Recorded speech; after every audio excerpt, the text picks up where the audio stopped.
throwing the ball back against the grain. I didn't necessarily like that, but he completed a great pass against Hollywood Brown.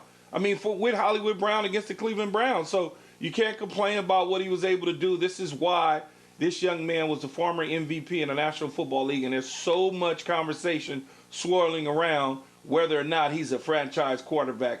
You do it in different ways. He's a franchise quarterback. You just do it in different ways. Zubin, I know we're going to have 4 hours to talk about football. We're going to be breaking down why Lamar Jackson reminded us of being the former MVP, how Baker Mayfield electrified his team, even though after throwing the turnover, leading them in the comeback, being down 14 points. But I got to tell you, brother, I rode with the Browns last night. I got in late. I got in plus 3.5. And I got to tell you, the lateral passes at the end of the game and the safety by Jarvis Landry, I took my phone essentially and almost threw it at the wall. I have a backup phone. That's how I felt last night after I lost a lot of money. I'm just going to say it to you. I'm really mad. I have to vent my frustration to the American people because I feel like a lot of people were in the same boat that I was in last night. And I know Key's going to tell me, well, that's why you don't bet. Don't do things like that. I'm just saying I had it. I had it. And the lateral passes to the safety broke my spirit last night. That's all I'm going to say.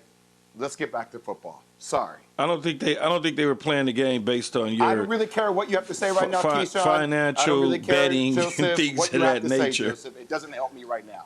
Lay out. Well, that's not my. Don't bet. That's on you. Zubin, I love the sweater this morning. I love it. It was a great Monday night game, one that we hadn't seen in a very, very long time. And I think what I take away from this is the Cleveland Browns are still in it.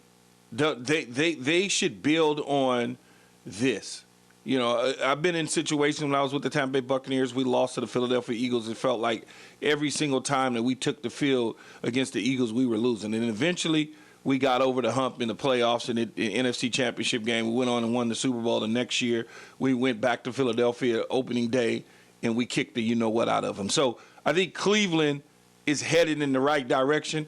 You know, there's no such thing as moral victories. At least I don't believe in moral victories, but from an outsider looking in, there's a lot of positive signs to take away from this in that 47-42 thriller on a Monday night football game. It just, you know, I take a lot away from it from a positive standpoint. I really do. I'm with you, Kate. I was going to say something real quick back to football. Look, it was the game of the year.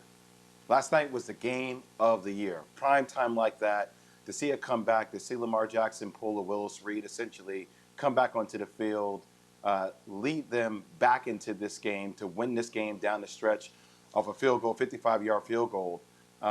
It speaks volumes about this game. Lamar Jackson saved the season for the Ravens. Saved the season.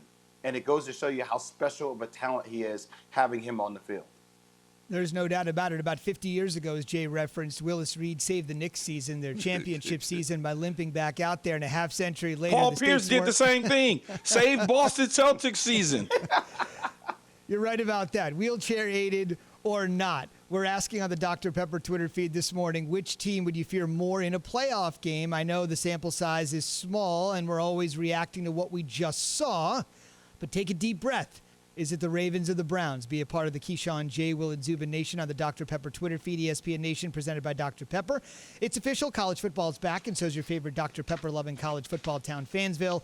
Head to a store near you to treat your inner college football fan to a nice cold 20-ounce Dr. Pepper today. Quickly on the schedule front, I mentioned it's not quite a bye week for the Ravens, but they do have a short week in Jacksonville, which I guess does qualify somewhat of a bye week. The Jags have lost 12 in a row, and with everything going on with the Ravens with COVID, it's a good opportunity to sort of maybe get things in order and reset against one of the NFL's worst teams. Meanwhile, the Browns, this is so 2020. The Cowboys have been flexed out of 2020's Sunday night game for the Browns, and the Browns will take on the Giants. Short week, big stage for Cleveland again. We'll see if this time they can come through with America watching on a Sunday night as opposed to last night. Key, real quick, I'm not going to cast aspersions on either team's defense when one scored 47 and one scored 42, but I know you have some concerns about Cleveland's D.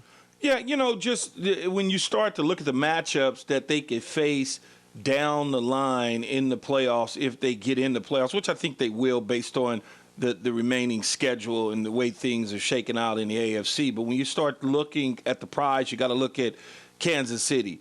Can they hold up against an explosive offense like Kansas City? Can they punish again the Tennessee Titans and stop that power running game with Derrick Henry? Can they do those things a second time around? Can they stop the Baltimore Ravens a potential third time around? So when you look at those sort of things, what happens in a resurgence of Phillip Rivers and the Indianapolis Colts when they come to town? I mean, it's just all of those sort of things you have to look at when you start talking about playoff contenders, playoff time, because we're at the end of the season now. We're looking ahead now. We're not looking back in the rearview mirror as to what could have been. It's what's going to be.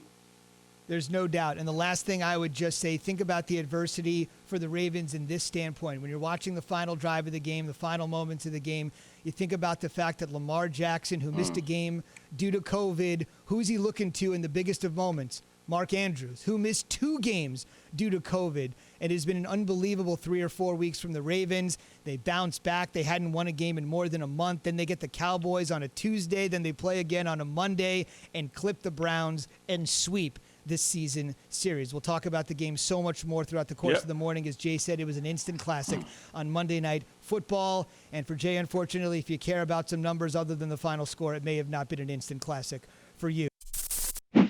Thanks for watching ESPN on YouTube. For live streaming sports and premium content, subscribe to ESPN Plus right now.